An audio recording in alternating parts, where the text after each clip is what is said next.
pasando? Contá, por favor. No, cuando nos rendimos, a la tarde vamos a un depósito de YPF que había. Y al lado había un galpón de infantería de marina, que era grandísimo.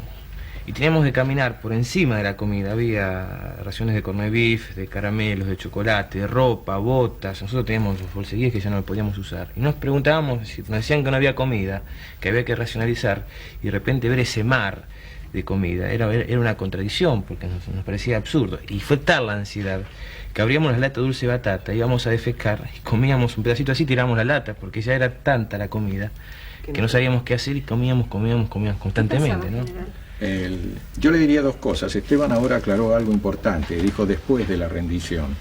En un momento determinado efectivamente faltó comida y creo que las otras fuerzas, si bien a lo mejor estaban en una situación un poco diferente al ejército, porque había una orden que decía cada fuerza es responsable de su logística. Yo recuerdo haber hecho una reunión en Malvinas donde dije, señores, esto va a durar hasta el punto de que yo vea que la situación es demasiado irregular o que el ejército realmente no puede comer. A partir de ese momento se unifica todo, porque acá estamos todos. Así que las cosas que diga el continente, de cada uno por su lado, acá no rigen.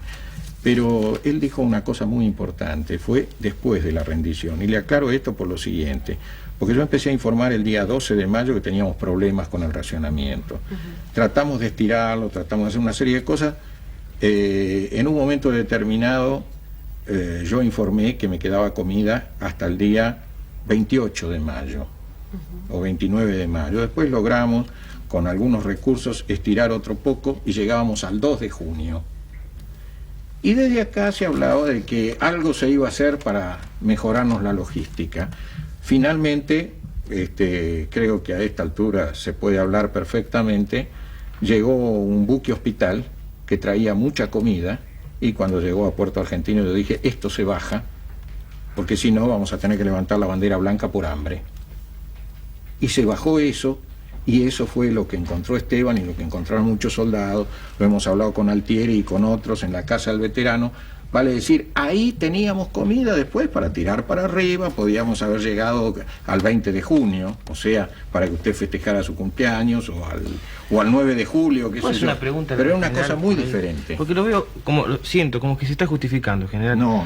Yo le preguntaría, ¿qué autocrítica sería de lo que... Pero ¿qué autocrítica sería de lo que pasó en Malvinas? Porque es como que yo creo que tenemos que hacer autocrítica, sí. y no le escuché decirlo de parte suya. Yo sí le digo, en todo caso la culpa o la responsabilidad que yo tengo es haber intentado seguir pese a que teníamos muchas carencias.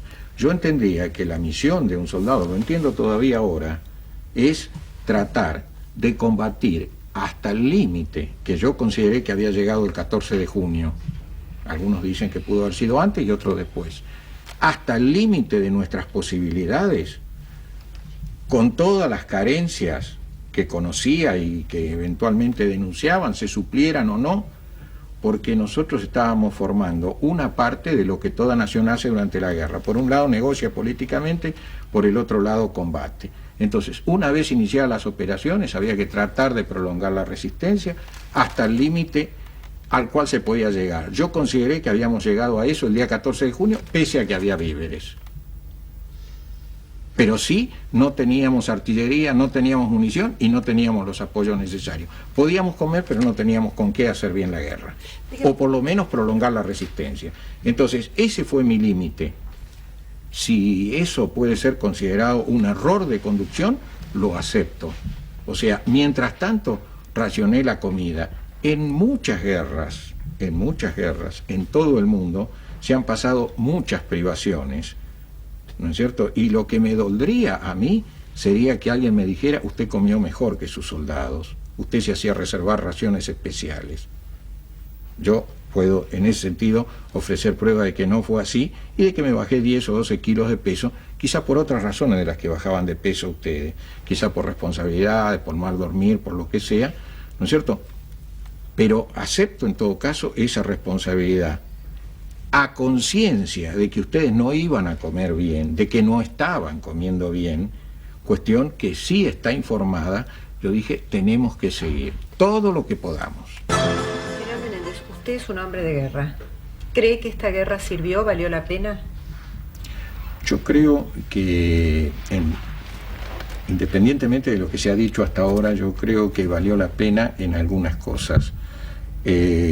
Nuestra resistencia no puede borrar la derrota, y la derrota significó un hecho político, pero como nación, el mundo, más allá del análisis político que se puede hacer la cosa, tiene una noción muy clara, y la tienen los ingleses, de que los argentinos son capaces de pelear por algo.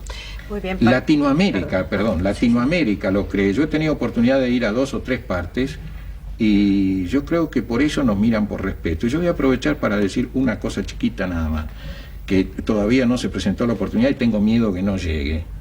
Yo valoro enormemente y siento un gran orgullo por el espíritu de sacrificio y por el coraje que mostraron los soldados, los oficiales, los suboficiales. Me excluyo, en todo caso, de eso, pero de ellos, porque hoy se habló de lo que valía la acción del ejército. La acción del ejército vale porque es un coraje silencioso, de pozo, de frío, de agua, de hambre, ¿no es cierto? Y de pelea final, que se hace con lo que se tiene, y que a veces llega a la bayoneta, a la granada de mano, o a tirar con un cañón frente a un enemigo que está en un lugar donde no debería estar, pero sí está y se sigue tirando. Eso tiene un valor enorme, y es lo que yo creo que falta en nuestra actitud como nación frente a los soldados. Muy bien, me gustaría hacerle la misma pregunta a Esteban. ¿Valió la pena esta guerra? Yo creo que no. No dejo de no valorar lo que se hizo por parte de los soldados y por lo que se hizo allá. Lo dijeron acá, fue una jugada política y creo que fuimos de alguna forma usados. Yo creo que, lo decía al principio, hay que hacer una autocrítica de todos, porque la sociedad también nos marginó cuando volvimos, nos encerró a todos, nos dio posibilidades. Yo hoy quería decir, no, ni ayuda médica, ni ayuda psicológica, ni una posibilidad de vivienda y un trabajo digno. 4 cosas chiquitas para 10.000 hombres que estuvimos allá y que no tuvimos. No es mi caso particular, sino creo que el caso de los chicos, particularmente que están en el interior del país. Entonces yo creo, y vuelvo a reiterar lo que dije cuando estaba charlando con vos, Andrés, en la Argentina, hacia los excombatientes o hacia los soldados excombatientes, hay una gran asignatura pendiente. Vos, Altieri. Para mí sí, porque tenemos todavía el derecho de seguir peleando durante 150 años más por algo que nos pertenece. La habremos pasado mal, pero es lo nuestro y hay que seguir peleando. Yo también amo mi país, ojo, y yo también reivindico las Malvinas en Argentina, Claro. pero creo que no fue la forma de haber ido a Malvinas. Bueno. Usted por otros medios. Y listo. Usted por otros medios. Los diplomáticos. La sigue amando, quiere volver a la Argentina. Yo cuando volvimos dije, nos quedan todavía muchas batallas diplomáticas por librar. Hemos perdido una guerra. Una batalla. Pero ahí no termina, Una batalla, no la Tiene guerra. razón. Pero no hemos Una perdido. Hubo oficiales que se hicieron los enfermos, que lloraron, que mostraron realmente que no tenían una conciencia de guerra. Sin desvalorar a esa gente que por desgracia fueron los menos, como ustedes bien decían. Que No, pienso por que desgracia, pasa en por todas las suerte. guerras. Seguramente pasa en todas las A lo guerras. mejor no se dice, pero en todas las guerras, Yo diría por lamentablemente, desgracia, por discúlpeme, suerte, se sí, expresa lo mejor que tiene un ser humano en sus momentos límites, como es una guerra, y lo peor que tiene, y todas esas cosas que vos estás nombrando, es bueno un poco lo peor del ser humano, ¿no? Pero creo que pasa en todas las guerras. Sí, pero Sí. uno veía cómo se trataban a los soldados ingleses, Ajá. sin elogiar, porque no me interesa ¿No elogiar a las será, tropas porque inglesas. ¿No será porque son especialistas en guerra, porque son soldados entrenados? Que es su trabajo, O sea, el digamos. que menos tenía 4 años de instrucción. Yo creo que es muy complejo. También alguien me dijo que por ahí los ingleses dirimían determinadas diferencias a trompadas, y una vez que eso sucedía, eso se arreglaba, y uno a lo mejor nos parece que esa no es una adecuada disciplina. Yo lo que dice Esteban, Pasa en todas las guerras, pero un chico que tiene 20 días de instrucción, ¿cómo crees que lo puede recibir? claro, Yo tuve un baile Claro. que tenía espinas hasta en los testículos, Ujú. y yo fui un muy buen soldado. Yo no cuestiono, porque yo fui un muy buen soldado. Era furriel, hice lo mejor posible en mi trabajo, ahora me considero un ciudadano civil que cumplió Además con la ley. elegiste ser soldado. Elegí de alguna forma eras porque quería experimentar. hijo mayor de madre Sí. viuda, habías nacido un 20 de junio, Sí. tenías toda la posibilidad de no haber hecho el servicio militar. Sí. Y vos quisiste hacerlo Pues porque yo querías ser quería cumplir paracaidista. de alguna forma con mi patria. Oye, o sea que tenés mucho derecho a expresarte y a Yo creo decir que hay que todo ser lo que críticos, hay que ver las cosas y ver las cosas positivas y las cosas negativas. Claro. Y creo que nos falta una cuota de autocrítica, ¿no? Que es lo que estoy tratando de decir ahora. no, Yo creo- perdón, hay una cosa- a mí me parece bien que lo diga Esteban. Tiene derecho él, tiene derecho cualquier soldado a decir lo que le pasó, y tendría que tener el derecho si denuncia el caso, ¿no es cierto?, si está en condiciones de hacerlo, de tener la receptividad en los superiores, porque el superior que no acepta esa situación y no actúa contra esa situación, tampoco está ejerciendo bien el mando. Que yo lo puedo decir ahora, hace 10 años tenía miedo, Bueno, mucho miedo. Yo le he preguntado a algunos soldados que han vivido situaciones parecidas, ¿no es cierto?, y me acuerdo uno que se quejaba de que había un suboficial del rancho que les vendía el dulce de batata. Eso también es un hecho que ocurre en la guerra, porque en las guerras del mundo están los que tratan de utilizarlas en su propio beneficio. Claro, claro. ¿No es cierto? A mí me parece, mire, yo voy a sacar una conclusión, porque tenemos que ir a una pausa, Bueno. ¿no? Perdóneme, lo interrumpo en algo importante, Claro, dígalo. lo que yo decía es que en ese caso, cuando le pregunté, el soldado me dijo que ellos se habían animado y habían denunciado el caso ante un subteniente. Y el subteniente había ido hacia arriba y cuando llegó al jefe de regimiento, lo tomó a ese suboficial, le hizo ahí nomás una información, algo así, y terminó en prisión. Y otro suboficial que intentó decir que había ido a buscar comida para sus soldados, pero era justo la noche del 13 de junio y no apareció nunca más. También cuando yo estuve en Magdalena, ¿no es cierto?, que cuando cumplí castigo en Magdalena, pidió hablar conmigo, porque decía que estaba injustamente preso. Cuando yo investigué los antecedentes, dije, yo con este hombre no puedo hablar. Y había ido preso por dejar a sus tropas estando frente al enemigo.